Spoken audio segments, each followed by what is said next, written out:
특별히 오늘 말씀은 그 배신이라는 그 배경 위에서 예수님께서 말씀하시는 내용입니다. 오케이.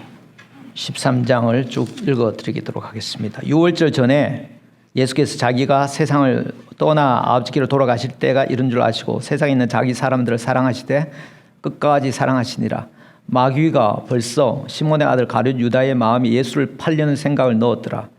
저녁 먹는 중 예수는 아버지께서 모든 것을 자기 손에 맡기신 것과 또 자기가 하나님께로 오셨다가 하나님께로 돌아가실 것을 아시고 저녁 잡수시던 자리에서 일어나 겉옷을 벗고 수건을 가져다 허리에 두르시고 대야에 물을 떠서 제자들의 발을 씻으시고 그 두르신 수건으로 닦기를 시작하여 시몬 베드로에게 이르니 베드로가 이르되 주여 주께서 내 발을 씻으시나이까?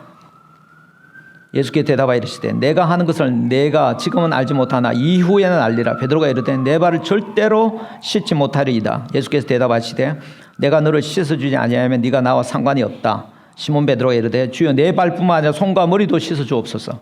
예수께서 이르시되 이미 목욕한 자는 발밖에 씻을 필요가 없느니라. 온몸이 깨끗하니라. 너희가 깨끗하나 다는 아니라 하시니 이는 자기를 팔 자가 누구인지 아심이라. 그러므로 다는 깨끗하지 아니하다 하시니라. 그들의 발을 씻으신 후에 옷을 입으시고 다시 앉아 그들에게 이르시되 내가 너희에게 행한 것을 너희가 아느냐? 너희가 나를 선생이라 또는 주라 하니 너희 말이 옳도다. 내가 그러하다. 내가 주와 또는 선생이 되어 너희 발을 씻었으니 너희도 서로 발을 씻어주는 것이 옳으니라. 내가 너희에게 행한 것 같이 너희도 행하게 하려 하여 본을 보였노라. 내가 진실로 너희에게 이르노니 종이 주인보다 크지 못하고 보냄을 받은 자가 보낸 자보다 크지 못하나니 너희가 이것을 알고 행하면 복이 있으리라. 저기 물 좀 주실래요? 네, 감사합니다. 내가 너희 모두를 가리켜 18절입니다. 내가 너희 모두를 가리켜 말하는 것이 아니니라. 나는 내가 택한 자들이 누구인지 알미라. 그러나 내 떡을 먹는 자가 내게 발꿈치를 들었다 한 성경을 응하게 하려는 것이니라. 지금부터 일이 일어나기 전에 미리 너희에게 알려주면 일이 일어날 때 내가 그인 줄을 너희가 믿게 하려 함이로라. 내가 진실로 너희에게 이르노니 내가 보낸 자를 영접하는 자는 나를 영접하는 것이요 나를 영접하는 자는 나를 보내신 이를 영접하는 것이니라. 예수께서 이 말씀을 하시고 심령이 괴로워 정언하여 이르시되 내가 진실로 너희에게 이르노니 너희 중 하나가 나를 팔리라. 제자들이 서로 보며 누구에게 대하여 말씀하시는지 의심하더라. 예수의 제자 중 하나 곧 그가 사랑하시는 자가 예수의 품에 의지하여 누웠는지라. 시몬 베드로가 머리짓을 하여 말하되 말씀하신 자가 누구인지 말하라 하니 그가 예수의 가슴에 그대로 의지하여 말하되 주여 누구니까? 예수께서 대답하시니 내가 떡 한 조각을 적셔다 주는 자가 그니라 하시고 곧 한 조각을 적셔서 가룟 시몬의 아들 유다에게 주시니 조각을 받은 후 곧 사탄이 그 속에 들어간지라. 이 예수께서 유다에게 이르시되 내가 하는 일을 속히 하라. 이 말씀을 무슨 뜻으로 하셨는지 그 앉은 자 중에 아는 자가 없고 어떤 이들은 유다가 동괴를 맡았으므로 명절에 우리가 쓸 물건을 사라 하시는지 혹은 가난한 자들 무엇을 주라 하시는 줄로 생각하더라. 유다가 그 조각을 받고 곧 나가니 밤이르라. 그가 나간 후에 예수께서 이르시되 지금 인자가 영광을 받았고 하나님도 인자로 말미암아 영광을 받으셨도다. 만일 하나님 그로 말미암아 영광을 받으셨으면 하나님도 자기로 말미암아 그의 영광을 주시니 곧 주시리라. 작은 자들아 내가 아직 잠시 너희와 함께 있겠노라. 너희가 나를 찾을 것이나 일찍이 내가 유대인들에게 너희는 내가 가는 곳에 올 수 없다고 말한 것과 같이 지금 너희에게도 이르노라. 새 계명을 너희에게 주노니 서로 사랑하라. 내가 너희를 사랑한 것 같이 너희도 서로 사랑하라. 너희가 서로 사랑함이 이로써 모든 사람이 너희가 내 제자인 줄 알리라. 시몬 베드로가 이르되 주여 어디로 가시나이까? 예수께서 대답하시되 내가 가는 곳에는 내가 지금은 따라올 수 없으나 후에는 따라오리라. 베드로가 이르되 주여 내가 지금은 어찌하여 따라갈 수 없습니까? 주를 위하여 내 목숨을 버리겠습니다. 예수께서 대답하시되 네가 나를 위하여 네 목숨을 버리겠느냐? 내가 진실로 네게 이르노니 닭 울기 전에 네가 3번 나를 부인하리라.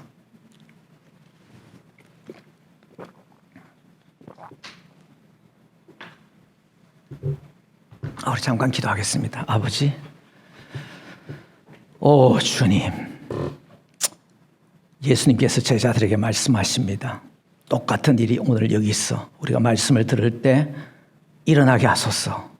예수님이 오셔서 친히 말씀하소서. 말하는 이 자를 십자가 뒤에 감추시고 우리 예수님 친히 앞서 나오셔서 말씀하여 주시옵소서. 예수님으로 기도합니다. 아멘. 지금 중동에서 일어나는 일로 인해서 세상이 많이 시끄럽죠. 영국에서는 뭐 10만 명 이상이 모여서 데모를 하고, 아마 영국이 그 회교들이 굉장히 많으니까 아마 좀 더 하지 않나 생각합니다. 미국도 마찬가지죠. 어제 뉴스 보니까 워싱턴 DC에는 뭐 수천 명이 하늘에서 찍은 거 보니까 뭐 정말 아주 빼곡하더라고요.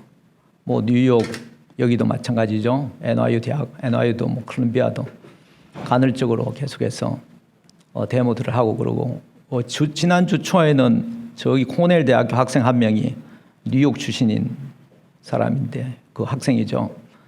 그 엔타이세미티즘 글을 올려가지고 그 체포됐죠. 한 5년 정도까지 그 징역 살 수 있다고 그러더라고요. 뭐 전혀 상관없이 사는 분들도 있겠지만 이런 어수선한 분위기에서, 제가 예전에 저희 학교 다닐 때 세상이 어수선하면 뭐 영향을 안 받는 것 같아도 좀 영향을 받아요. 심하게 영향받으면 학업에도 좀 지장 있고 그러는데, 정말 이런 일을 보면서 여러분들 또 예수 그리스도 안에서 잘 중심이 잡혔으면 좋겠습니다. 자, 이럴 때 정말 솔루션이 뭐겠습니까?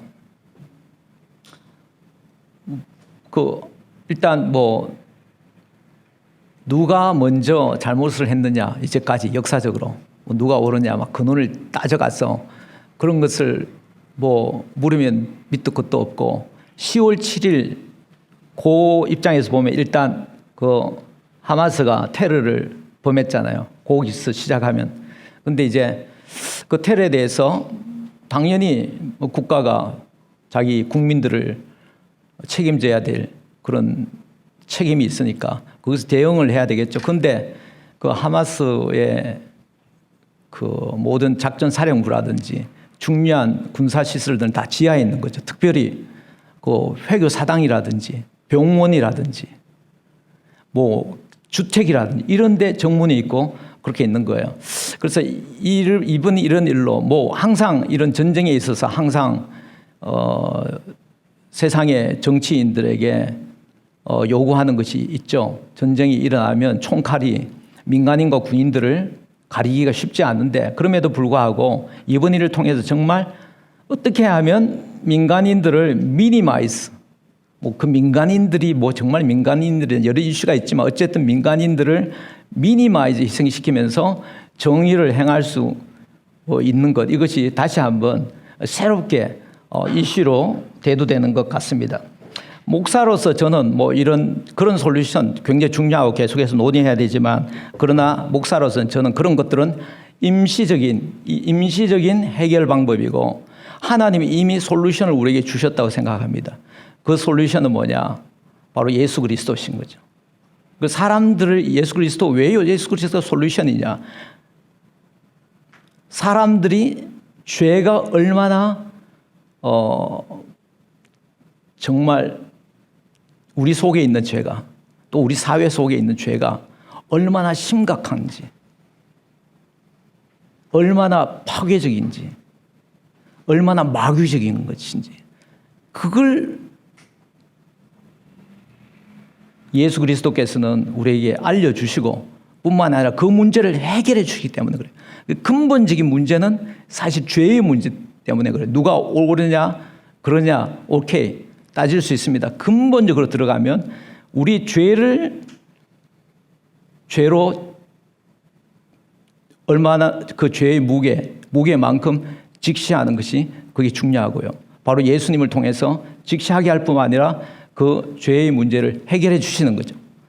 우리 지난번에도 한번 언급했다시피 예수님이 십자가에 죽으시고 우리를 구원하시 십자가에 죽으셨다. 뭐 이런 이야기를 공식처럼 아무런 그냥 생각도 없이 이제 머릿속에 막 들어올 정도로 그렇게 많이 이제 들었는데요. 교회 다니시는 분들은. 그 예수님이 십자가에 죽으셔서 인류를 위해서 구원하셨다. 그러면 왜 좀 더 일찍 오셔서 죽지 않으셨는가? 그런 사건이 일어나지 않는가? 그런 질문이 있죠. 그것에 대해서 다시 한번 말씀드리면 성경에 나와 있지 않지만 생각해 보면 여러분 아담이 또 하와가 하나님 말씀을 어기고 죄를 지었습니다. 그때 곧 죄의 문제를 해결하기 위해서 메시아를 보내고 십자가에 죽으셨다면 아담과 하와는 그 죄의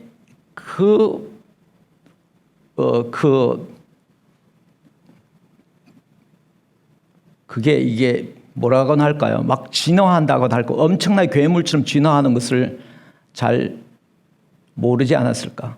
그 모른 만큼 그 예수님의 죽음의 그 죄를 위하여 십자가에 죽으신 십자가의 그 의미도 약화되지 않았을까? 그러나 하나님은 언제 그 아들 예수 그리스도를 보냈습니까? 나중에는 그 형제들이 가인의 아벨을 죽이고 같은 형제지만 그 죄가 형제를 죽이고 뿐만 아니라 나라와 나라들이 서로 의롭다 하면서 싸우고 심지어는 그러니까 그만큼 이 죄의 스케일이 개인적인 것을 넘어서는 거죠. 집단적인 그 죄의 스케일이 그런 거 느끼지 않습니까? 여러분들이 사회에서 어떤 나라들을 볼 때 그 어떤 죄의 스케일이 온 나라를 이렇게 뒤덮고 있는 그런 모습들, 그걸 넘어서서 그때도 예수님이 오시지 않았습니다. 나중에는 예수님께서 팔레스틴 땅에 오셨는데 그 요한복음에서 자기 땅에 오매 자기 백성 영접지 아니하니 자기 땅에 하나님이 선택한 백성들 가운데 왔음에도 불구하고 그들이 그 주인을 어떻게 했습니까? 그 말씀을 가지고 예배를 드린다는 대제사장들, 그리고 하나님의 말씀을 가르친다는 바리새인들이 예수님을 죽이려고 덤벼들었죠. 그래서 그만큼 하나님의 이름, 하나님을 믿는다고 하는 바로 그 사람들 속에 있는 그 죄악도 드러내버리는 데까지 가는 거죠.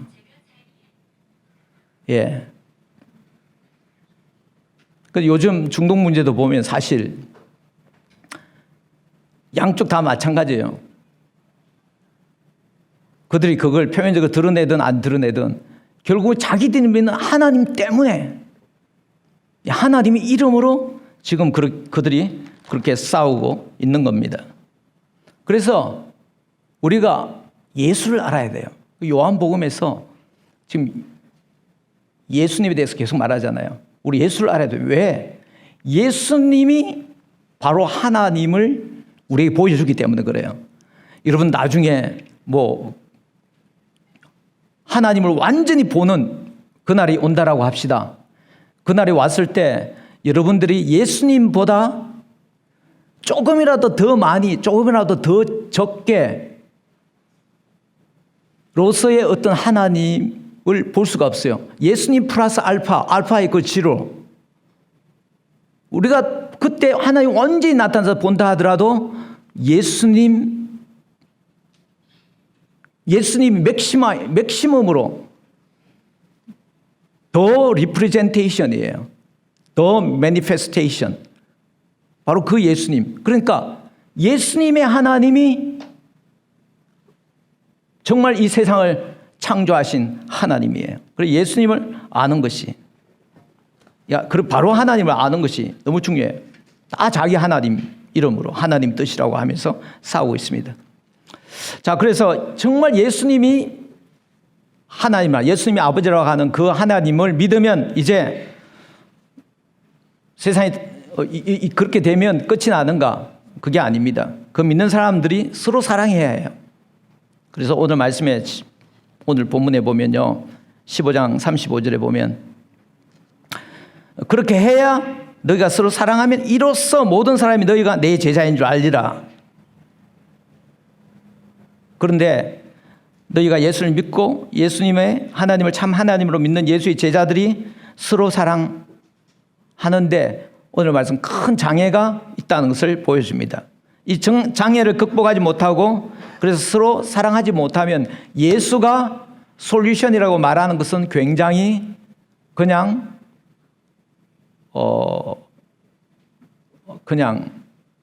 말뿐인 거죠.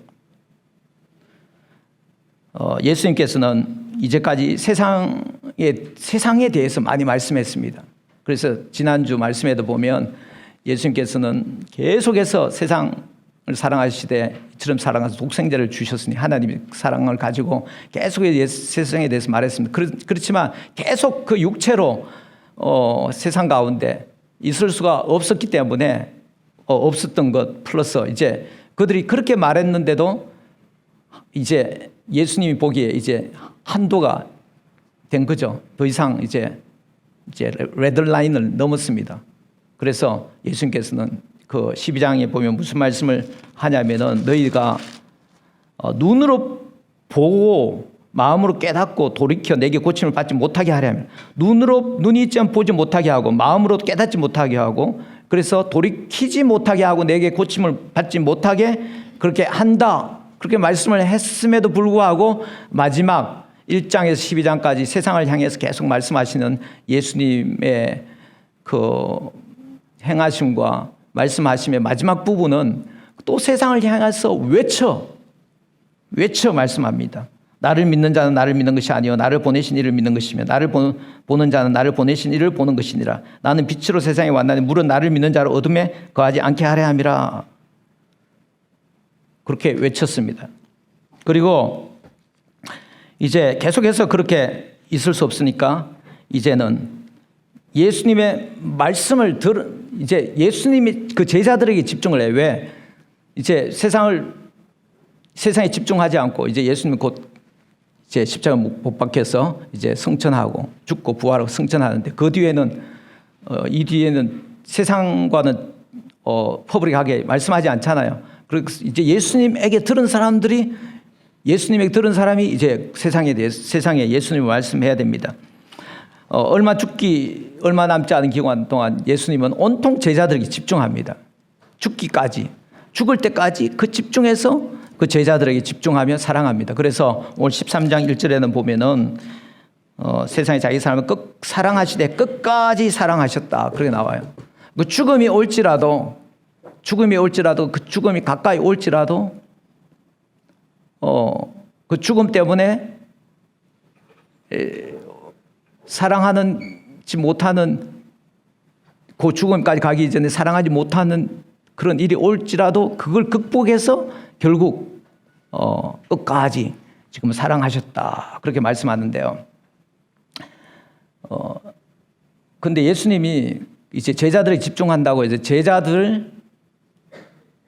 그러니까 예수님을 지금 잘 아는 이제까지 같이 따라왔던 그 사람들만 사랑만 하면 끝나는 게 아니에요. 예수님이 세상을 사랑해서 1장에 12장에서 계속해서 찾아가고 또 호시탐탐 죽이려고 노력하지만 다시 숨었다가 다시 또 나가서 말씀하고 그랬을 때 그 세상에 있는 특별히 바리새인들과 대제사장들 그런 사람들이 예수님을 죽이려고 했잖아요.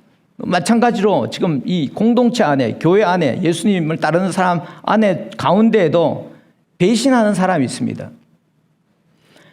예수님이 이 배신을 극복하지 못하면은 사람들이 그러니까 예수님의 제자들이 사랑을 받지 못하고 서로 사랑하지 못하고 그들끼리 또한 서로 사랑하지 못하고 그렇게 되면 이제 세상이 예수가 소망이라고 말하지만 예수의 그 세상이 소망이 없게 되는데 오늘 말씀은요. 예수님이 이 그 배신을 넘어서는 굉장히 어려운 일인데 배신을 넘어서면서까지 제자들을 사랑하고 하는 그 일을 오늘 말씀이 보여줍니다. 오늘 설교 제목 보면 예수를 영광스럽게 한 배신이라고 그렇게 잡았는데요. 자칫 잡아두면 오해할 수 있어요. 이 가룟 유다를 염두에 두고 잡은 제목인데 그런데 가룟 유다의 배신이 예수님을 영광스럽게 하나요? 전혀 그렇지 않죠. 예수님을 영광스럽게 하는데 가룟 유다가 1도 컨트리뷰션 한 게 없습니다. 그러면 왜 예수를 영광스럽게 한 배신이라는 제목을 잡았을까요? 31절 때문에 그렇습니다. 31절. 그가 나간 후에 예수께서 이르시되 지금 인자가 영광을 받았고 하나님도 인자로 말미암아 영광을 받으셨도다. 31절을 영어 성경으로 보면 거기 인자가 영광을 받았고, 인자 예수를 말하죠. 당신이 당신을 지칭할 때 또 하나님도 인자로 말미암아 영광을 받으셨도다 그래요.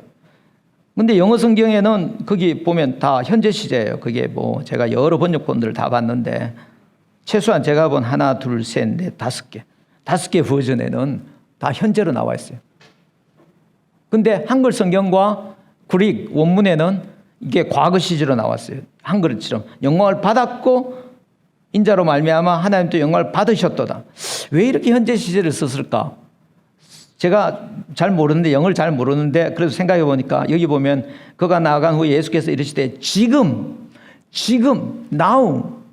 now라는 단어가 있기 때문에 혹시 다 현재로 이게 그런가? 여러분 영어 영문학을 하시는 링귀스틱스 하시는 분이 계시네. 이게 왜 이게 명백하게 과거 시제인데 왜 다 이 현재로 썼을까요? 이게 now 때문에 보통 다른 경우에는 이게 한두 개 그 번역은 그대로 하거든요. 근데 여기 이것은 공통적으로 그렇게 하더라고요. 그래서 이 now 때문에 그런 거 아닌가라고 생각했는데 뭐 그거는 뭐 중요한 거 아니고요. 근데 이 now로 번역되는 이 그릭은 방금 직전 이런 뜻도 있어요. 직전에. 그리고 방금 곧 이런 뜻도 있어요. 바로 앞에. 그러니까 now 하면 이제 가자. 엄밀히 말하면 이제 가자. 이러면은 이제는 지금은 가고 있지 않잖아요. 근데 가자. 이제 가자. 모르겠어요. 이제 가기 시작하자. 뭐 이런 뜻인가 그게. 그래서 이제 영광을 얻었다 하면 방금 전에 영광을 얻었다. 아버지도 그렇게 나 때문에 영광을 얻었다. 근데 이제 왜 예수님이 방금 전에 왜 영광을 받았습니까? 어떻게 영광을 받았습니까? 이걸 영광을 받았다? 이러면 요한복음에서는 영광 받는 것은 예수님 십자가에 죽는 것이다. 그래서 여기는 예수님의 십자가에 죽는 그 죽음을 말한 것이다 라고 이렇게 보면 중요한 것을 놓치는 거예요. 여기서는 십자가의 죽음이 아니라 예수님이 가장 피하고 싶었던, 정말 피하고 싶은, 정말 피하고 싶은, 바로 그 피하고 싶은 것을 피하지 않고 그러니까 바꿔 말해서 가장 피하고 싶은 자기 제자 중에 한 사람의 배신을 피하지 않고 그 배신을 통과했기 때문에, 바로 그렇기 때문에 예수님이 영광을 받았다. 그로 인해서 하나님의 영광을 받았다. 예수님은 12장에 보면요, 당신의 죽음을 두고 굉장히 괴로워했습니다. 헬라 사람 몇 사람이 오니까 인자가 영광을 얻을 때가 왔도다. 그리고 그 인자가 자기가 죽을 때를 말하는 거죠. 죽으면 하늘의 밀이 땅에 떨어져 죽으면 많은 열매를 맺고, 그리고 그 뒤에도 내가 땅에서 들리면 모든 사람을 내게로 이끌겠노라. 세상 임금이 심판을 받고 세상 임금을 마귀를 쫓아내리라. 자기의 죽음이 그런 놀라운 결과를 낳을 줄 예수님 알았지만 막상 죽을 때가 딱 가까이 오니까 요한복음 12장 27절에는 내 마음이 괴로우니 무슨 말을 하리요? 아버지가 나를 구원하여 이때를 면하게 하여 주옵소서. 그러나 내가 이를 위하여 이때 왔나이다. 뭐 순간적으로 좀 굉장히 괴로웠지만 일단 지나갔습니다. 그때는 이 하나님의 뜻만을 생각했어요. 하나님의 뜻만을 생각했어요. 죽음이라는 것을 통해서 하나님께서 행하실 그 생각했는데 뭐 어떤 누구와도 그게 관련되어 있지 않았습니다. 본문 안에. 그런데 오늘 본문에는 그것을 보여줍니다. 이번에도 역시 괴로워하는데요. 13장 21절 봐요. 예수께서 이 말씀하시고 심령이 괴로워, 13장 21절이에요. 이 심령이 괴로워 정언하여 이르시되 내가 진실로 너희에게 이르노니 너희 중 하나가 나를 팔리라. 그때는 그렇게 기도했습니다. 아버지 앞에 그 괴로움 표현했는데 이번에는 이 제자들 앞에서 자기의 그 괴로움을 나눈 거예요. 어떻게 보면 더 괴로워한 것 같아요. 그때는 정말 하나님의 그 죽음을 통해서 이루어질 그 일만 생각했는데요. 물론 그걸 통해서 일어날 것은 다 사람과 관계되죠. 근데 물론 마귀와도 관련되고요. 근데 여기서는 그 제자들 중 한 명과 엮여 있는 거예요. 그래서 더 괴로운 것처럼 다가옵니다.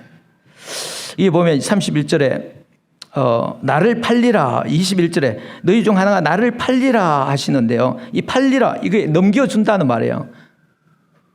넘겨준다. hand over 또는 뭐 pass over 또는 betray, 그렇게 번역할, 배신한다는 그런 단어로 번역할 수 있는 그릭입니다.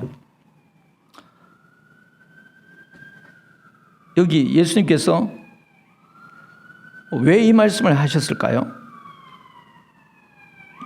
심령이 괴로워 정언하여 이르시되 내가 진실로, 이미 앞에서 말을 했어요. 앞에 13장 18절 볼까요? 내가 너희 13장 거기 보면 18절 중간에 보면 나는 내가 택한 자들이 누구인 줄 알미라. 그러나 내 떡을 먹는 자가 내게 발꿈치를 들었다 한 성경을 응하게 하려는 것이라. 그러니까 여기서는 배신이 있을 것이라 말을 해요. 내 떡을 먹는 자가, 이 시편 41편 말씀 인용인데요. 41편 맞나? 네, 41편 말씀 인용인데, 그 내 떡을 내 태엽을 함께 먹는, 바로 그 중에 한 사람이 뒤꿈치를 들었다, 배신했다, 이 말을 지금 말하는, 그 말씀을 지금 응해진다. 근데 이 말씀을 말하는 것은 지금부터 일이 일어나기 전에 미리 너희에게 일러두면 일이 일어날 때 내가 그인 줄 너희가 믿게 하라. 이제 예수님이 죽고 부활하고 이제 그때 나중에 바로 이 말씀이 바로 예수님을 두고 한 말이고, 바로 예수님이 이 가룟 유다의 배신을 통해 배신을 받을 거라는 그런 말씀이구나, 바로 그가 메시아구나, 이걸 그때 알 수 있도록 지금 미리 말해두는 거예요. 그렇게 하기 위해서 이 말을 했는데 13장 21절에 예수께서 이 말씀을 하시고 심령의 괴로워 정언하여 이르시되, 이거 굳이 누가 묻지도 않았어요. 묻지도 않았는데 예수님께서 제자들에게 그 말씀을 합니다. 예수님이 뭡니까? 너무 심령이 괴로운 거죠. 말하지 않고는 안 되는 거죠. 그러니까 단순히 하나님께 말하는 것 정도가 아니라 지금 제자들에게 이걸 말하는 거예요. 물론 그 뒤에 이제 그렇게 해도 폭로 그냥 까발리고 막 그렇게 하진 않았어요. 누구 한 사람에게는 말을 했지만, 그 한 사람이 또 유다를 말한 한 사람이 말을 했지만, 그 사람이 들은 사람이 유다를 말하는지 아닌지를 정말 알았는지 잘 본문상으로는 명료하지 않는데요. 어쨌든 너무 괴로웠어. 너무 괴로웠어. 그냥 이 말을 해야 좀 정서적으로 안정을 얻었을지 모르겠습니다. 어쩌면. 그러니까 여러분들이 하나님의 아들인데 이 배신한다고 해서 이렇게까지 지금 괴로워하시다니, 좀 이렇게 좀 큰 마음으로 넓게 이런 것들 좀 그냥 혼자 삼키시고 그냥 지나가시면 안 되나, 그렇게 말할지 모르지만 그런 하나님의 아들, 그런 예수님은 그냥 인간의 머릿속에만 있는 예수님이에요. 실제 예수님은 이렇게 괴로워했습니다.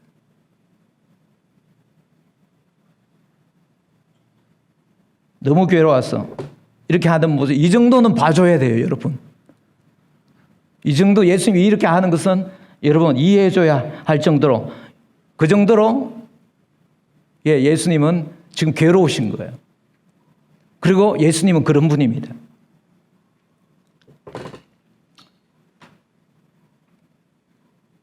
근데 예수님께서는 그걸 피하지 않으셨죠. 피하지 않으셨어요. 만약에 피했다면 영광을 받을 수가 없었을 겁니다. 그리고 예수님으로 인해서 하나님도 영광을 받을 수가 없었을 것입니다. 아까도 말씀드렸듯이 여기서 영광을 받는다는 것은 예수님이 십자가를 진다는 그걸 생각해서는 안 돼요. 예수님 십자가를 지지 않았는데도 여기서 영광을 받았습니다. 어떻게? 가룟 유다가 이제 나가서 이제 거기 보면 마지막으로 조각을 받고 나가니 밤이 이르라. 이제 그러면서 착착 이제 진행될 거 아니에요? 이제 시간 문제일 뿐이지 예수님 십자가 못 박히는 건 이미 기정 사실입니다. 만약에 그 순간을 정말 막 까발리고 저놈이 나를 배신할 자다라고 그렇게 했다면 그 배신을 그렇게 피할 수 있었겠죠. 그렇지만 만약 그렇게 했다면 예수님은 영광 받지 못하고 하나님 영광 받지 못하는 거죠. 그렇게 안 하고 그 순간을 그렇게 정말 그 괴로움을 피하지 않고 그렇게 넘어선 것이 왜 예수님 영광을 받고 하나님의 영광을 받게 되는 일이 일어나는가? 피하지 않았다는 것은 결국 이제 나중에는 자기 십자가를 지는 데까지 나아가겠죠. 십자가를 지는데 나아가게 되고 결국에는 예수님 오늘 말씀은 죽기까지 사랑하셨다. 그 예수님이 죽기까지 그냥 안 죽고 그냥 끝나는 것이 아니라 이런 그 배신의 문맥 속에서 죽기까지 사랑하는 일이 일어나기 때문에 그래요. 이 일을 통해서 이제 죽기까지 사랑하는 일이 일어나는 거예요. 그 제자들을 위해서 죽기까지 죽으면 왜 제자들을 사랑하는 것이 되는가? 제자들의 그 죄로 인하여 죽어야 될 그 제자들 대신 예수님이 죽으시기 때문에 바로 그렇게 예수님은 제자들을 사랑하는 거죠. 죽기까지 가야. 그 죽기까지 가는 것을 피하지 않고 거기서 정말 피하고 싶고 괴로웠는데 피하지 않는 바로 그것이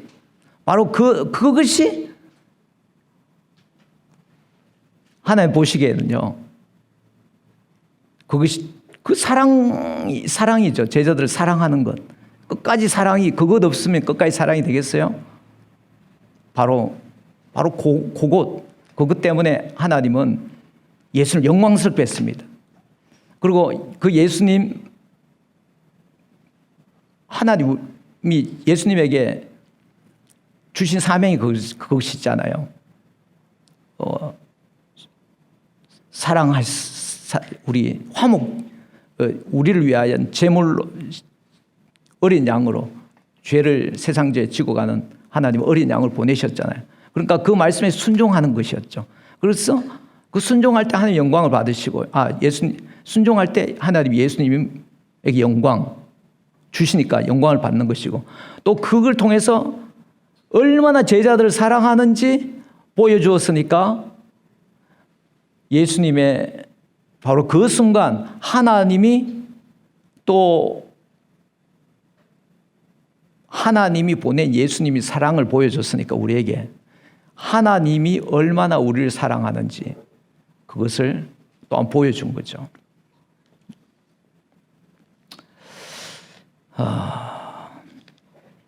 너무나 피하고 싶은, 너무나 괴로웠지만 그것을 바로 받아들이는 바로 그 순간 인자가 영광을 얻었고 또한 아버지도 영광을 얻었다. 그게 자기가 택한 제자예요. 이 괴로움을 더한 이렇게 괴로워한 것은 이게 택한 제자이기 때문에 그래요. 가룟 유다가.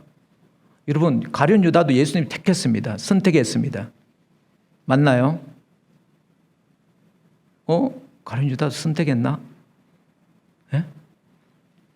6장 70절에 보면 예수께서 대답하실 때 내가 너희 12를 택하지 아니하였느냐 그러나 너희 중에 한 사람은 마귀니라. 12를 택했다고 나왔네요.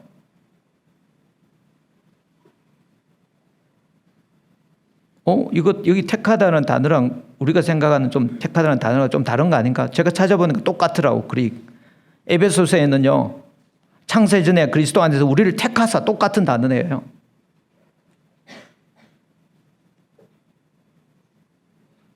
그리고 또 이 가룟 유다는 아까 18절에 그랬잖아요. 내 떡을 먹는 자가 내게 발꿈치를 들었다. 그러니까 이것은 굉장히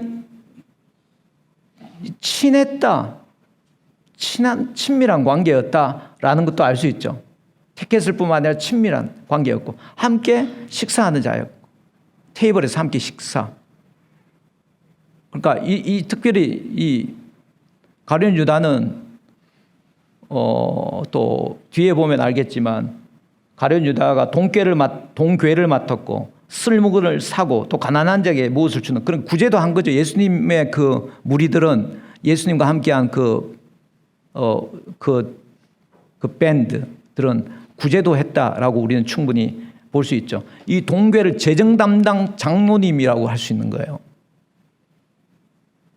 굉장히 중요한 인물이었어요. 제자들 중에서도 중요한 인물이었으리라고 아마 생각하는데요. 이런 면에서 같이 사역도 하는데 돈을 맡았으니까. 어떤 학자는 거기 보면 한번 볼래요? 21절 보면 예수께서 이 말씀을 하시고 심령이 괴로워 증언하여 이르시되 내가 진실로 너희에게 이르노니 너희 중 하나가 나를 팔리라. 22절 제자들이 서로 보면 누구에 대하여 말씀하시는지 의심하더라. 서로 궁금하죠. 예수의 제자 중 하나가 곧 그가 사랑하시는 자가 그가 사랑하시는 제자 이 사랑하신 제자가 누군지는 몰라요. 본문에 나와 있지 않기 때문에 요한복음 전체적으로. 그렇지만 일반적으로 사람들은 요한이라고 그렇게 생각합니다. 이 저자 요한. 그런데 사랑하시는 자가 예수의 품에 의지하여 누웠는지라. 지금 그 식사하는 중이잖아요. 예전에는 그때 식사할 때는 이 테이블이 이렇게 있으면 왼쪽을 이렇게 기대어서 이렇게 누워서 이렇게 식사를 해요. 비스듬히 누워서. 그러니까 왼쪽으로 이렇게 기대어서 다리는 이게 테이블이면 다리는 이 밖으로 다 나와 있어요. 근데 이게 테이블에 이렇게 누워 있으면 이게 직선 이게 누워 있는 게 이렇게 안 눕겠죠. 이렇게 누우면 바로 앞에 있는 사람은 어때요? 머리가 그다음 뒤에 있는 사람 그 가슴 쪽 정도에 닿이지 않겠습니까?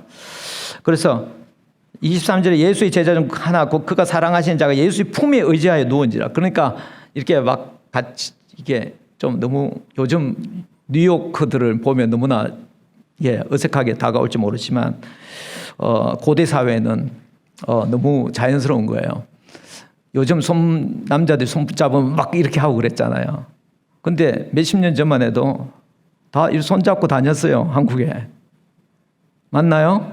너무 어색하죠? 어깨동무하고 이렇게 다녔다니까요. 몇십 년 전만 해도. 예? 여러분들이 태어나기 전인가? 그리고 남자 여자들이 이게 제가 이 카멘트를 보니까 이 외국 분인데도 잘 이야기해뒀더라고요. 그 남자 여자가 손 붙잡고 다니는 일은 별로 없었어요. 그때 남자 여자가 손 붙잡고 다닌다. 굉장히 좀 문란한 사람이다. 그렇게 생각했어요. 당신은 남자와 남자, 여자와 여자. 하기사 뭐 요즘 서울에 가도 자매들끼리는 손을 잡겠죠? 예, 좀 어색한가? 어쨌든 지금 당시에 예수님의 그러니까 그 요한이 예수의 품에 지금 의자에 누웠습니다. 그래서 시몬 베드로가 말하죠. 가까이 있었으니까 머리짓을 해서 지금 누구를 두고 말하는지 물어봐라고 그러는 거죠. 그래서 의지한 채로 누구십니까? 이렇게 묻는 거죠. 가까웠으니까 누구십니까? 둘이 있으면 충분히 이야기할 수 있지 않았겠어요? 그러니까 예수님 대답합니다. 내가 떡 한 조각을 적시다 주는 자가 크니라. 그래요. 또 예수님 말씀하시네. 그냥 몰라도 돼. 뭐 이렇게 안 하시고요. 예수님의 윤리가 이 정도밖에 안 되시네. 예? 그것도 말씀하세요. 그리고 곧 한쪽을 적셔서 가롯 시몬의 아들 유다에게 줍니다. 곧 찍어서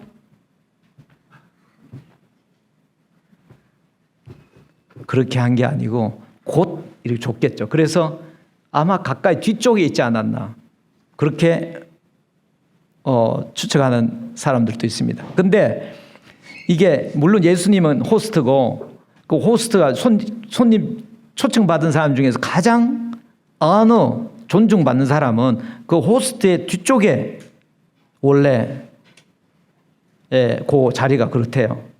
그렇다고 보면 지금 가룟 유다는 제자들 중에서도 친밀했을 뿐만 아니라 예수님이 선택했을 뿐만 아니라 선택된 제자들 중에서도 당연히 가룟 유다가 만약 그 가정이 맞다면 가장 되는 그 자리에 앉아야 되는 사람으로 그렇게 받아들이지 않았을까요? 근데 바로 그런 사람에게 배신을 받았다는 거죠. 근데 충분히 그 순간을 벗어날 수도 있음에도 불구하고 그 능선을, 험난한 능선을 결국 지나가셨다. 바로 이것이 예수 그리스도 배신 속에서 보여주는 놀라운 사랑의 광휘죠. 사랑의 광휘. 그 사랑의 광의의 그 모습은 바로 하나님이 바로 그렇게 예수님을 그렇게 사랑하도록 우리를 보내셨고요. 하나님의 사랑의 광의입니다. 찬란한. 여러분 상처받고 또 실망하고 뭐 배신까지는 안 가더라도요. 그렇게 되면 어떻게 됩니까? 교회 안에서 지금 교회 안에 이야기를 합니다.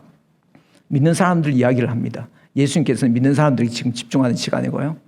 그러면은 실망하고 나는 좀 기대를 했는데 실망하면 기대를 접죠. 더 이상 기대를 하지 않아요. 저도 사실 지난주일에 좀 그런 순간들이 몇 번 있었어요.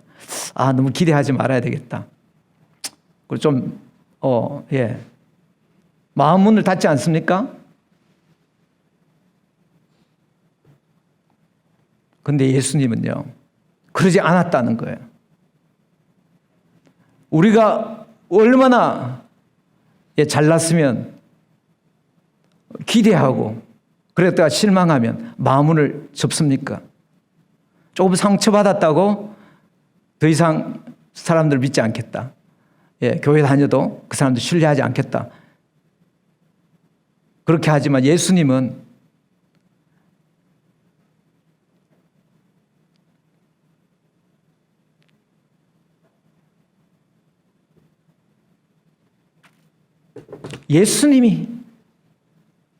그래도 그 사랑하는 그 마음을 접지 않았어요. 끝까지. 근데 우리는 얼마나 잘났길래 조금 실망하고 상처받았다고 마음을 접습니까? 그렇게 했을 때 이제 하나님은 예수님을 더 영광스럽게 해주는 겁니다. 32절. 만일 하나님이 그로 말미암아 영광을 받으셨으면 하나님이 또 자기로 말미암아 그에게 영광을 주시리라. 그의 영광을 주실 겁니다. 어떻게? 하늘과 땅과 모든 이름 위에 뛰어나게 하실 겁니다. 바로 이런 배경에서 나온, 바로 이런 배신의 그 배경하에서 나온 것이 뭐냐? 새 계명이에요.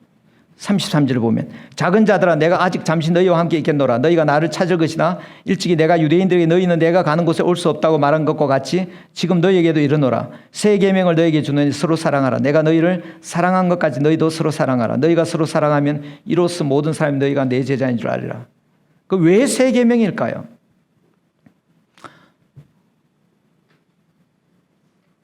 여기 보면 작은 자들아 내가 아직 잠시 너희와 함께 있겠노라. 작은 자들아. 작은 자들아. 요 말은 little children 이런 말이에요. 애들아 이런 말입니다. 예수님이 지금 이 애들아 이런 말을 해요. 베드로가 예수님보다 나이가 많았을까요? 적었을까요? 알 길이 없죠. 그렇지만 얘들아, 저도 여러분들에게 그럴까요?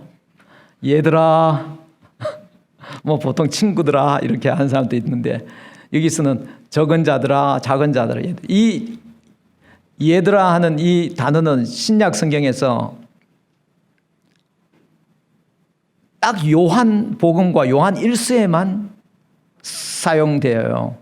나옵니다. 그리고 요한 복음에서 딱 한 번, 바로 여기 처음이자 마지막입니다. 그러니까 지금 얘들아, little children, 이 말은 뭐냐면 예수님이 나의 아버지, 그도 너희들의 아버지도 하나님이고 내 아버지가 너희의 아버지고 나의 하나님이 너희의 하나님이고 같은 가족으로 지금 보는 거예요. 지금 새 계명은 뭐냐? 하나님을 아버지로 가지고 있는 그 제자들, 예수님의 제자들의 공동체, 바로 새로운 공동체가 그 안에서 새로운 공동체 구성원들끼리 지켜야 될 계명인 거예요. 너희가 서로 사랑하면, 여기서 너희는 제자들은 서로 사랑하면 서로 사랑하라. 새 계명을 주노니. 또 윤리의식이 굉장히 높은 사람은 또 이런 거 볼 때마다 그러면 바깥에 있는 사람은 어떻게 하냐? 꼭 이렇게 질문하는 사람도 있어요. 바깥에 있는 사람 사랑하십시오. 예?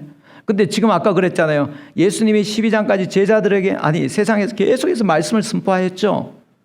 그래서 거의 이제 더 이상 한계까지 갔을 때 이제 그들에게 마지막으로 외치고 선포하고 13장부터 이제 세상을 떠나실 때가 가까이 온 줄 아시고 제자들에게 집중하잖아요. 그 제자들에게 집중할 때 이 제자들이 이제 예수님의 사랑을 알고 예수님을 알고 그렇게 했을 때 이 제자들이 이제 나중에 그 세상에 대해서 세상에 나가서 또 예수님을 전할 거 아니에요. 그렇게 또 새로운 전략으로 세상을 포기한 것이 아니라 새로운 전략이죠. 이제 예수님의 제자들이 예수님께 들은 말씀 그걸 가지고 또한 나갈 것이기 때문에요. 이미 이 예수님께서는 지금 너희가 서로 사랑할 새 계명 속에 이 세상을 이제 내가 떠난 이후에 내가 잠시 있다가 이제 떠나가는데 너희와 함께 너희가 나를 찾을 것이나 일찍이 내가 유대인들에게 너희 내가 가는 곳에 올 수 없다고 말한 것과 같이 그 유대인들은 죄 가운데 그렇게 죽을 거다. 그렇지만 너희에게는 새 계명을 준다는 거예요. 너희들 서로 사랑하라는 거죠. 이제 예수님이 없는 그 세상의 소망이 누가 되냐면 바로 너희들이 돼. 서로 사랑한 너희들이 세상의 소망이 된다.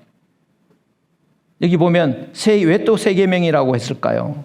내가 너희를 사랑한 같이. 그리고 예수님이 지금 모범을 보여주셨습니다. 그 가장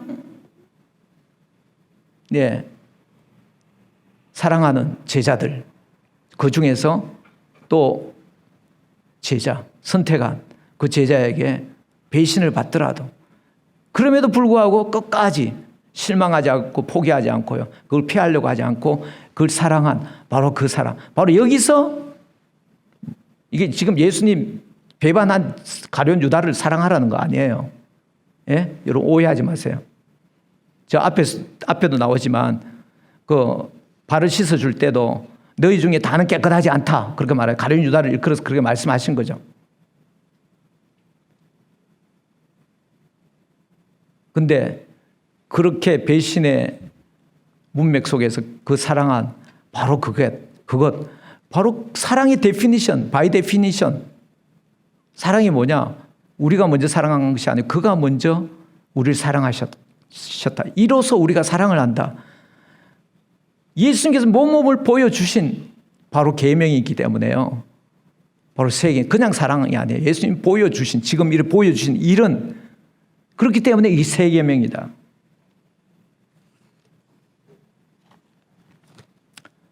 또 왜 이게 새 계명이냐? 모든 사람이 거기 보면은 너희가 서로 사랑하면 이로써 모든 사람이 너희가 내 제자인 줄 알리라. 모든 사람이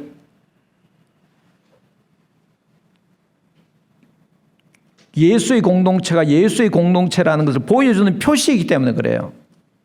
그래서 다른 사람들이 우리 고엘 교회를 보면 저 사람들은 서로 사랑하는 사람들이야. 그게 예수의 공동체가 세상 사람들에게 이게 딱 다가오는 표시가 되어야 되는 거죠. 여러분 밖에서 보면 저기 고엘 교회 사람들은 서로 사랑하는 사람들이야. 간이라도 빼줄 듯 그런 사람들이야. 예수님께서 지금 그런 제자들 공동체, 그런 교회를 지금 생각하시면서 새 계명을 주시는 거죠. 오늘 본문에 의하면 우리 교회는 어떻게 사람들에게 알려지고 있나요?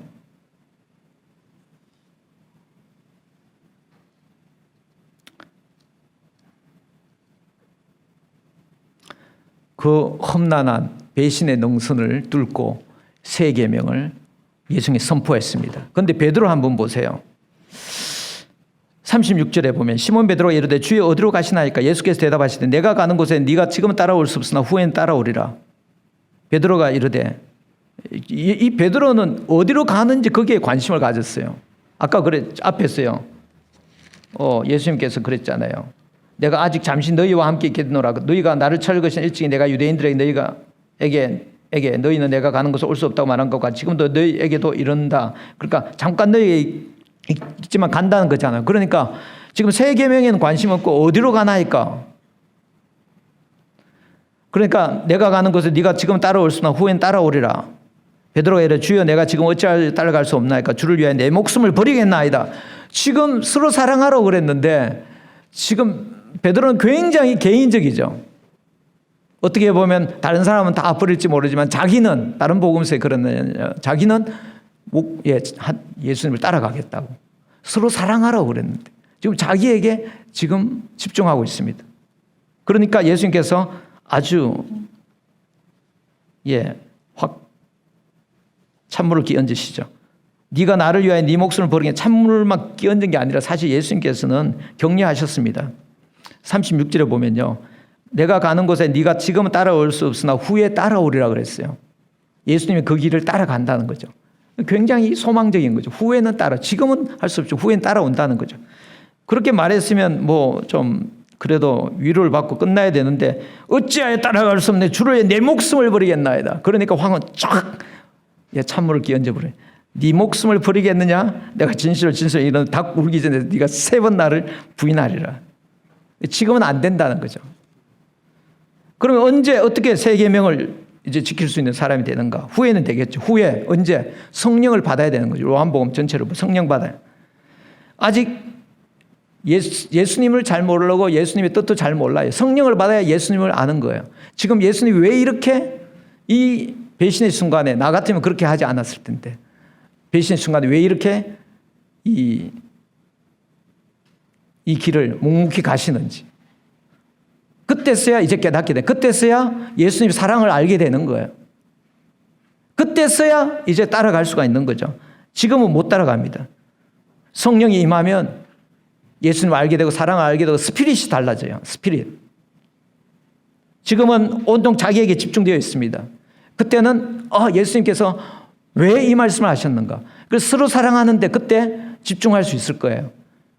그때는 자기가 가장 나은 줄 알고 그랬을지 모르겠지만 이제는 제자들이 보일 거예요. 떠나시면서 이들을 사랑하라고 했구나. 나중에 저 뒤에 가보면 예수님께 다시 한번 나타나시 그 말씀을 하죠. 내 양을 먹이라. 내 양을 치라. 그렇게 말씀하지 않습니까? 사랑한다라고 그렇게 고백할 때 내 양을 먹이라. 너가 사랑한다면 내 양을 먹이라. 자, 성령이 임하면 어떻게 되는가? 그렇게 스피릿이 달라지죠. 그러면은 새 계명을 지킬 수가 있어요. 예수님이 오늘 새 계명을 선포하기 전에 새 계명을 직접 이렇게 친히 모범을 보여주시면서 그리고 난 뒤에 선포하셨는데요. 예수님 13장 첫 부분에 한번 보세요. 어떻게 그가 모범을 보여주셨는지. 6월절 전에 예수께서 자기가 세상을 떠나 아버지께로 돌아가실 때까지 이런 줄 아시고 세상에 있는 사람들을 이 세상에 있는 자기 것들을 이렇게 번역할 수 있어요. 직역하면 자기 것들을 사랑하실 때 끝까지 사랑하시니라. 그러니까 대충 어디 스탑하지 않고 끝까지 죽을 때까지 사랑하셨다는 거죠. 마귀가 벌써 시몬의 아들 가룟 유다의 마음에 예수를 팔려는 생각을 넣었더라. 저녁 먹는 중 한번 보세요. 예수님께 지금 저녁을 먹고 계시는데 저녁 먹는 중에 잡수시는 자리에서 벌떡 일어났습니다. 자리에 일어나 왜? 모든 것을 자기 손에 맡기신 것과 자기가 하나님께로 또 오셨다가 하나님께 돌아가실 것을 아시고 때를 아신 거죠. 1절에 그렇게 나왔잖아요. 아버지께 돌아갈 때가 이런 줄 아시고 그러니까 지금 시간의 흐름을 알고 있고 지금 왜 내가 여기 있고 무엇을 해야 되고 이 시간이 어느 선에서 이제 끝이 난다. 바로 이게 깨어있는 모습이죠. 예수님 얼마나 깨어있는지 볼 수 있죠. 이게 스피릿이 살아있는 거예요. 성령이 임할 때 이런 일이 일어날 수 있는 거죠. 그랬을 때 마땅히 예수님께서 우리에게 맡겨주신 일, 우리에게 서로 사랑하라는 그것이 이제 그냥 건성으로 들리는 것이 아니라 바로 들리기 시작. 여러분들 살아있나요? 지금 스피릿이? 형제 자매들을 사랑하라는 이 말이 지금 예수님이 이 배신을 받으면서 끝까지 사랑하고 있는데 여러분들은 지금 예수님처럼 이렇게 깨어 있나요? 아니면 실망하고 마음문을 닫고 그러나요? 끝까지 사랑하고 있나요? 사랑할 사람이 보이고 있나요? 왜 여기 있는지, 아니면 베드로처럼 자기 생각에 잔뜩 잡혀서 오직 생각을 해도 꼭 예수님과 자기 생각만 생각하고 있는지. 예수님 지금 하나님 뜻에 깨어 있습니다. 그러고는 안 돼. 예수님이 이제 발을 씻어줍니다. 13장 6절에 보면 시몬 베드로가 이르시되 베드로가 이르되 주여 주께서 내 발을 씻으시나이까. 이게 예수께서 대답하여 이르시되 내가 하는 것을 네가 지금은 알지 못한. 그러니까 이 발을 씻어주는 것이 이게 상징적인 거죠. 지금은 이 의미로 모르지만 나중에 알게 될 거라는 거죠. 베드로가 이르되 내 발을 절대로 씻지 못하리이다. 베드로가 이렇게 말하는 것은 충분한 이유가 있습니다. 이게 학자들의 의견에 의하면 그 발을 씻는 것은 종 중에서도 아주 천한 종이 하는 거래요. 종 중에서 천한 종을 하는데 히브리인들은 원래 종이 되면 안 돼요. 자기 그 동네 그 민족들끼리. 그런데 뭐 이제 재산 다 탕진하고 그러면 이제 몸으로라도 이제 갚아야 되지 않습니까? 돈은 중요한 거예요. 갚아야 돼요. 그러면 한 7년 정도 하면 해방시켜줘라고 나옵니다. 근데 그 종 중에서도 이방인 종이 이런 발을 씻는 거지, 유대인 종은 이렇게 발을 씻는 천한 짓을 해서는 안 된다라는 그런 글이 있어요.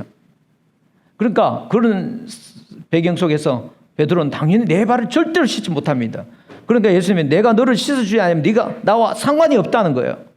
시몬 베드로가 이르되 주여 내 발뿐만 아니라 손과 머리도 씻어주옵소서. 예수께서 이르시되 이미 목욕한 자는 발밖에 씻을 필요가 없느니라. 온몸이 깨끗하니라. 너희가 깨끗하나 다는 아니니라 하시니 이는 자기를 팔 자가 누구인지 아심이라. 그러므로 다는 깨끗하다. 그럼 목욕했다는 것은 뭐겠어요? 목욕했다는 것은 예수의 것이 됐다는 것이겠죠. 예수의 사람이 됐다는 것이겠죠. 예수님 말씀을 듣고 깨끗하게 이제 된 예수님이 참 제자라는 거죠. 또 바꿔 말하면 이제 앞으로 예수님이 십자가에서 죽으셨을 때 그들의 그 죄를 다 깨끗하게 예수님께서 씻어 주셨다는 이런 의미도 있겠죠. 근데 목욕해서 그 자기를 팔자는 그런 자가 아니라는 거죠. 분명히 말합니다. 예수님이. 그렇지만 목욕한 자는 발밖에 씻을 필요가 없다. 이게 첫 번째 의미가 뭐겠어요? 죄를 다 씻음을 받았을지라도 온몸이 목욕했을지라도 그러나 죄를 지으면 씻어야 된다는 거죠. 맞아요? 그걸 안 씻으면 나와 상관이 없다는 거죠. 이 말은 이 죄를 지어서 너희가 더러워져야 한다 이 말 하는 거 아니에요. 너희가 예수님 믿지만 죄를 지을 수밖에 없고 그래서 그 죄 때문에 더러워질 거다 그 말을 하는 것이 아니에요. 또는 인간이기 때문에 예수를 믿어도 죄를 지어야만 한다 이 말씀이 아니고요. 죄를 지어서 더러워졌을 때 반드시 씻어야 된다는 거예요. 이게 여러분 차이를 구별할 수 있겠어요? 구별할 수 없으면 와시 시간에 물어봐요. 예? 왜 반드시 씻어야 되는가? 관계를 회복해야 되는 거죠. 그래서 여러분들이 예수를 믿고 완전히 죄사함을 받았다. 십자가에 내 죄를 완전히 씻었다 할지라도 그렇게 되지 말아야 되지만 죄 가운데 들어가면요. 빨리빨리 내 죄를 자백하고 그래서 예수님께서 이렇게 해 주셨잖아요. 목욕한 자는 발밖에 씻을 필요가 없다. 그래서 발은 언제든지 더러워져도 된다 이 말 하는 게 아니에요. 그리고 더러워지면 씻으라는 거예요. 얼마나 우리 주님이 우리에게 정말 위로가 되는지 모르겠어요. 맞나요? 와서 씻어요. 그렇게 안 하고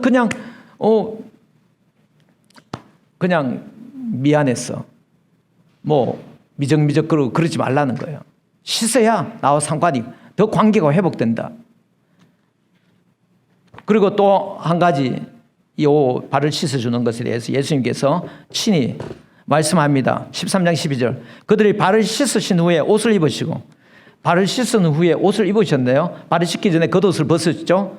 벗고 난 뒤에 옷을 입으셨네요. 예수님이 예의가 아주 바르세요. 제자들 앞에서. 어떤 목사님이 이 부분 지적을 했는데요. 상당히 굿포인트인 것 같아요. 발을 씻은 후에 옷을 딱 입으셨습니다. 그리고 다시 앉아 그들에게 말씀합니다. 내가 너에게 행한 것을 너희가 아느냐? 너희가 나를 선생이라 또는 주라 하니 너희 말이 옳도다. 내가 그러하다. 내가 주와 또는 선생이 되어 너희 발을 씻었으니 너희도 서로 발을 씻어주는 것이 옳다. 내가 너희에게 행한 것 같이 너희도 행하게 하려 하여 본을 보였다. 내가 진실로 진실 너희에게 이르노니 종이 주인보다 크지 못하고 보냄을 받은 자가 보낸 자보다 크지 못하니 너희가 이것을 알고 행하면 복이 있으리라. 지난 화요일 시간이었는데 우리 빌립보서 성경 공부를 하고 있었어요. 빌립보서 성경 공부를 하다가 제가 질문한 건데 이게 같이 풀잖아요. 성경 공부 저 혼자 막 일방적으로 하는 것이 아니라 같이 늘 이렇게 풀고 질문하고 대답하고 그러잖아요.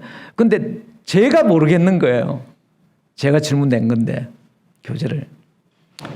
그래서 사람들은 막 답답하다고 막 이야기를 하는 거죠. 여러분 뭐 다른 교회는 그런 일이 참 보기 힘들지만 우리 교회는 리더들이 목사를 보고 답답하다 그것도 이해 못하냐고 그러고 심지어 성경 공부 시간에도 답답하다고 이게 이런 말씀 아니냐. 그런데 아무리 난 이해가 안 되는 그게 무슨 말씀이냐면 거기 보면 아무 일에든지 다툼이나 허용을 하지 말고 오직 겸손한 마음으로 각각 자기보다 남을 낮게 여기라는 거예요. 각각 자기보다 남을 더 낮게 여기라는 거예요. 이게 도무지 나 이게 얼핏 보면 이게 말이 되는 것 같은데 아니 어떻게 보면 얘를 목사로서 이제 교회를 섬기려고 하는데 이게 뻔하게 말도 안 되는 이야기를 하면 그걸 남을 낮게 여기라고 그래요. 어떻게 낮게 여겨요? 틀린 이야기인데 어떻게 낮게 여깁니까? 잘못된 이야기인데 뭐 굳이 교회 섬기는 거 관계없어도 잘못된 일인데 어떻게 낮게 여깁니까? 그 순간 낮게 여길 수 없지 그 사람을 더. 그렇지 않나요?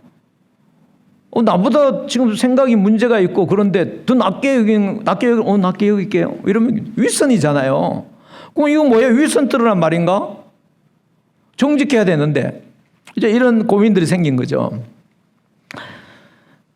저는 제가 그런 질문한 것이 완전 틀렸다고 생각지 않아요.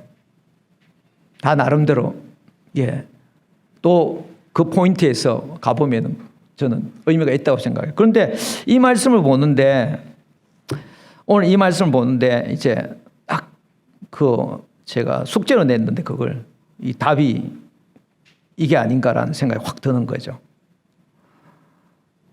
여기 보면은 내가 선생 아니냐? 내가 너의 너의 종이라면 내가 주가 아니냐?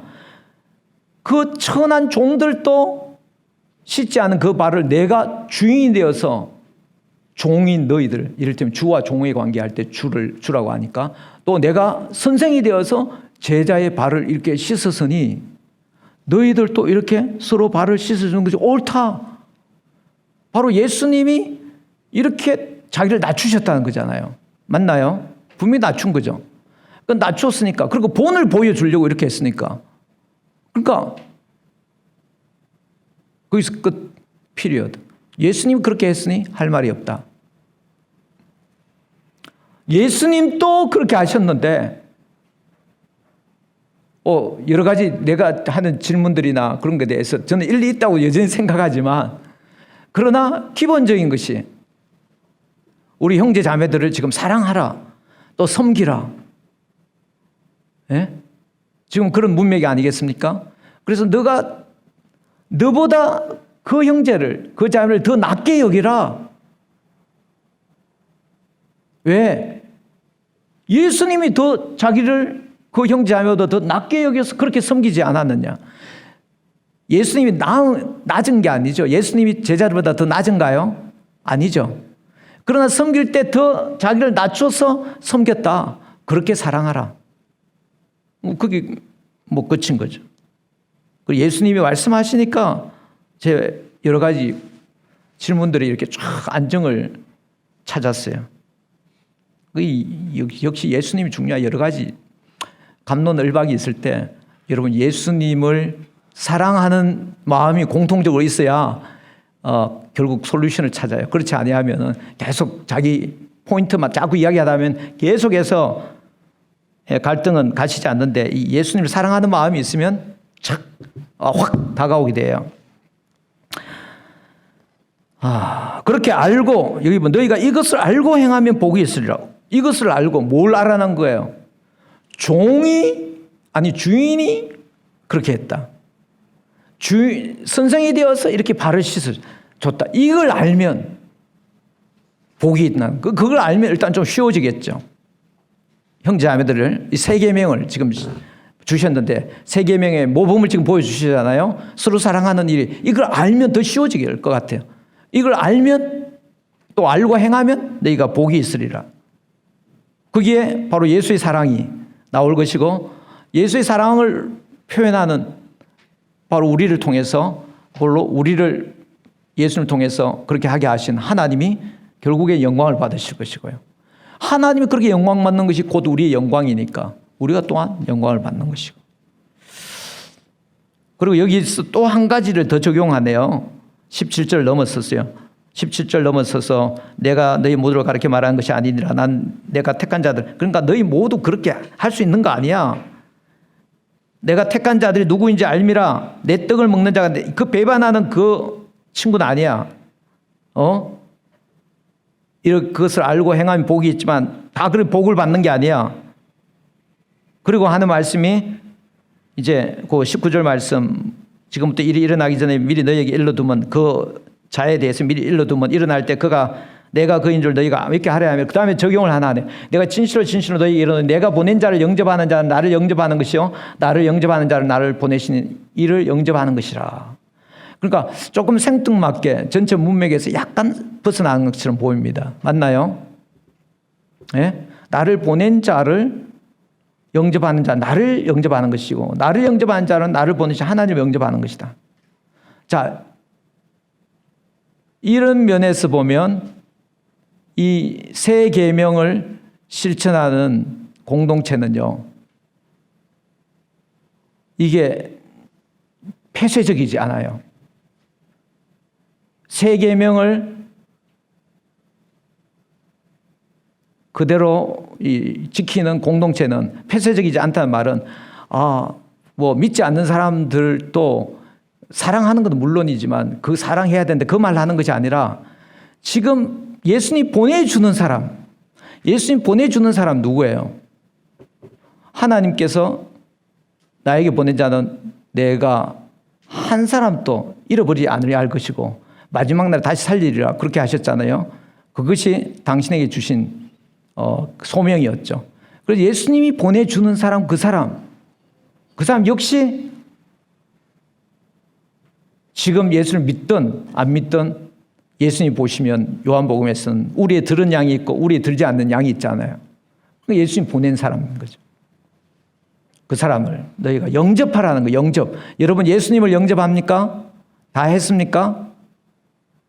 예수님이 내 죄를 위하여 십자가에 죽으시고 부활하시고 예수님은 살아계신 예수님은 나의 왕이시다.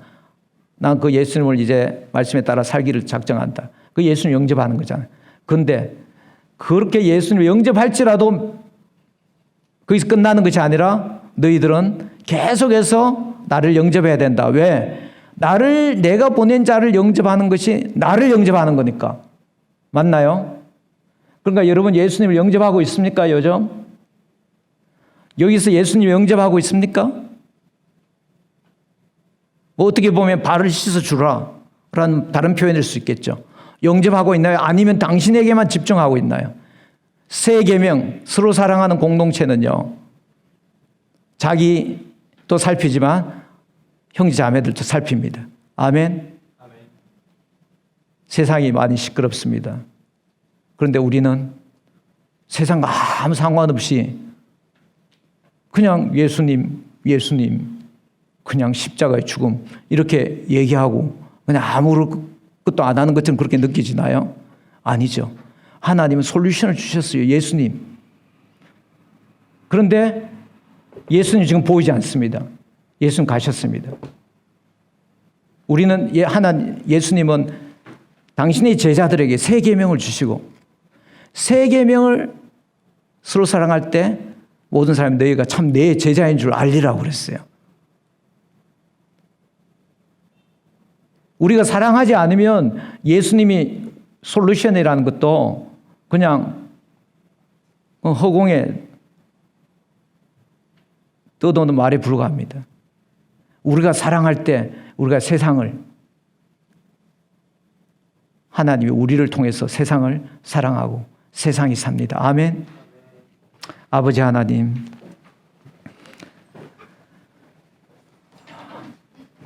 피하고 싶을 때, 마음이 다칠 때, 교회 안에서 형제 자매들 보면서 더 이상 기대하지 않고 싶을 때 주님 그 순간을 그렇게 지나가도록 놓아두지 않고, 그럴 때에도 그것을 통과해서 결국에는 오늘 말씀대로 서로 발을 씻어주고 영접하고 서로 사랑하는 일, 우리 교회가 그런 분명한 새 계명을 실천하는 표시가 세상 가운데서 선명하게 나타나는 교회 되게 하여 주시옵소서. 이것을 알고 행하면 복이 있으리라 말씀했습니다. 우리 한 사람 한 사람 다 복받은 사람 되게 하여 주옵소서. 예수 그리스도의 이름 기도합니다. 아멘.